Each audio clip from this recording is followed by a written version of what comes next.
Good morning. May problema naman ito, akin pinion. Yan, ito natin. Yan. Tapos ito nagpalit ko din ng support. Tapos may support ito pinagpalitan. Talagang kita mo naman ka-idol, hindi pwedeng dayain, no? Laglag na talaga. Yan, tapos meron naman tayo isang customer.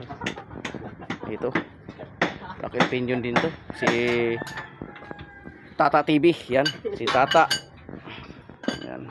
Bakit pinyo naman to? Yan. Kasama natin si at isa rin may-ari na nagpapaguyo. yan. Si Bios Mechanic. Yan, support natin si Bios Mechanic. Yan, si Bios Mechanic support natin. Rack and pinion. Nakatuka sa kanya, rack and pinion. Yan, titingnan natin. Ito, may ginawa na to ng iba, nagpalit lang sila ng tie rod in, tie rod bar. Yun. Ngayon, repair natin kasi nagpalit na sila ng tie rod in at tie rod bar. Rack and pinion na tayo. Tayong mga idol, nagaling ibang mekaniko. Tapos may ginawa na tayo kanina. Change oil, brake pad. Umalis na. Yan. Ito, rack and pinion. Support. Sa atin ang mga papaguyo. Yun lang.